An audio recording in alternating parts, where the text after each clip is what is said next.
पता नहीं mummy papa को तो यहाँ आना इतना रास आ गया है कि यहीं बस गए हैं। सोचा था कि 8-10 दिन रहकर वापस अपने घर आगरा चले जाएंगे, परंतु जाने का तो नाम ही नहीं ले रहे हैं। यार, आज़ादी बिल्कुल ख़त्म हो गई है। फ़ोन पर अपनी सहेली से बात करती हुई बहू सौम्या ने सास को नहीं देखा और अपनी बातों में लगी रही। रचना अपनी बहू से कुछ बातें करने आई थी, सुनकर वहीं से वापस कमरे में लौट गई। पति सुशील ने जब रचना का लटका हुआ चेहरा देखा तो पूछा, क्या हुआ? तुम्हारा चेहरा क्यों फीका पड़ा हुआ है? रचना ने सब बातें सुशील जी को बता दी और वापस अपने घर आगरा लौटने के लिए कहा।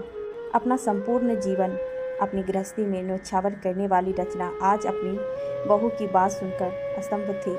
पति और बच्चों के लिए अपने सपनों की श्रद्धांजलि देकर उनके सपनों को पूरा करने में ही अपनी खुशी मनाने वाली रचना आज अपने बेटे और बहू की आज़ादी में बाधक बन रही थी।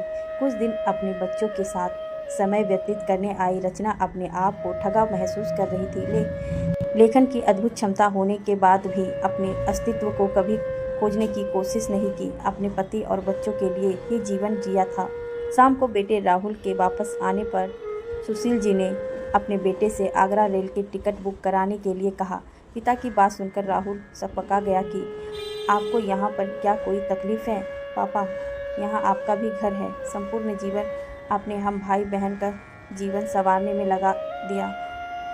अब आपको जीवन की संध्या में मैं अकेला नहीं छोड़ सकता। क्या? सौम्या ने कहा। कुछ नहीं बेटा, घर की बहुत याद आ रही है। वहाँ पर भी सब कुछ बिखरा होगा। जब तक हाथ पैर चल रहे हैं, पुरानी जान पहचान में समय गुजारते हैं। इस बार उत्तर रचना ने दिया। वह नहीं चाहते थे कि उनकी वजह से बहू बेटे में कोई मतभेद बढ़े। ठीक है पापा, मैं आपको छोड़ने चलता हूँ। मुंबई से आगरा बहुत दूर है, राहुल बोला। नहीं बेटा, अभी इतना भी बूढ़े नहीं हुए हैं कि बच्चों की उंगली पकड़कर चले। हम दोनों चले जाएंगे, सुशीला जी ने उत्तर दिया। सौम्या को तो मुँह मांगी मुराद मिल गई। अंदर की प्रसन्नता को छिपाते हुए बोली, मम्मी पापा आपको आए अभी 1 महीना ही तो हुआ है और आप जाने को कहने लगे। अभी और रह लीजिए। रचना के चेहरे पर व्यंग्यात्मक मुस्कान आ गई। अपने घर में पहुंचकर रचना और सुशीला जी ने आनंद की सांस ली, जैसे वनवास काटकर अपने घर पहुंचे हो।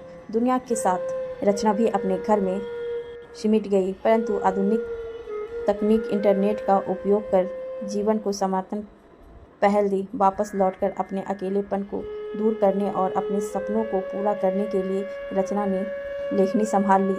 एकाकीपन अपना हथियार बनाकर लेखक की दुनिया में एक परिचित नाम बन गई और उन महिलाओं के लिए मिसाल बनी जो बच्चों की परवरिश करने के पश्चात अपनी ज़िंदगी समाप्त हुई मान लेती है। बड़े बड़े सम्मान समारोह में रचना को बुलाया जाता और सम्मानित किया जाता, कभी चीफ गेस्ट के रूप में तो कभी सामाजिक कार्यों के लिए।